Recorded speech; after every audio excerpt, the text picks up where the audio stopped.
Part of the idea behind HMS Warrior and her sister Black Prince had been to combine a series of new technologies the Royal Navy had either been working on or had kept under close observation during the late 1850s.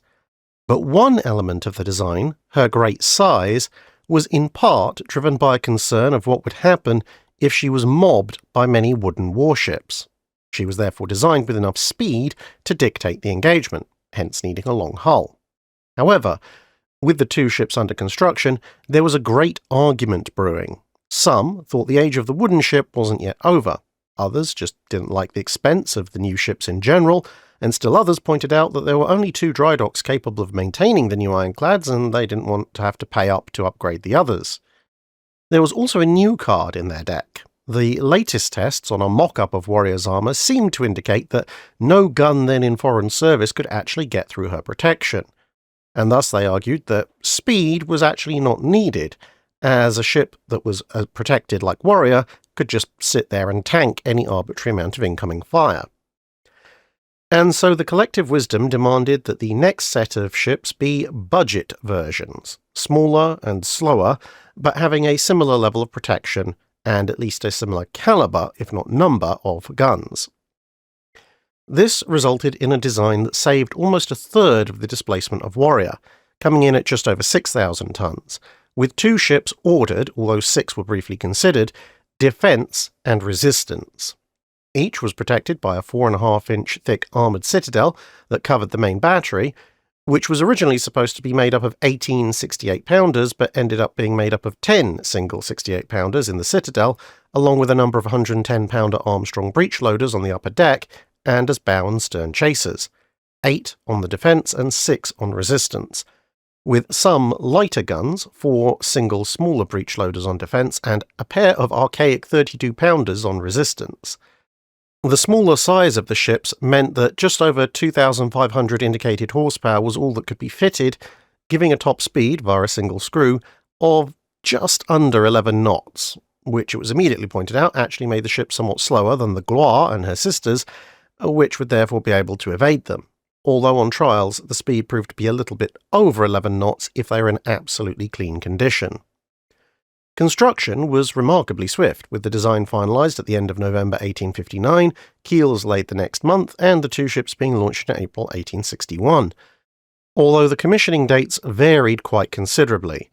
Defence entered service at the end of 1861, while Resistance had to wait until July 1862. As compared with Warrior, they cost about 2/3 as much, but only offered half the firepower, and, as mentioned, were unable to chase down the enemy fleet, something that led to a number of senior naval officers rating them as only worth 25% of a Warrior type. They did, however, feature one thing Warrior didn't have, a ram bow, which of course immediately led to Resistance being nicknamed Old Ramo by her crew. Like a number of ships of this era, her propeller could be hoisted out of the water for less drag when under sail, although in practice it was found that just stopping the two-bladed propeller in a vertical position was almost as good and far less hard work. In an effort to try and reduce workload aloft, the ships launched with double topsails. Essentially, the topsail on each mast was split in two, each with its own yard, in theory making each one lighter and thus needing fewer people to handle. A setup found on many contemporary merchant ships. This meant that the ships briefly carried 4 yards per mast.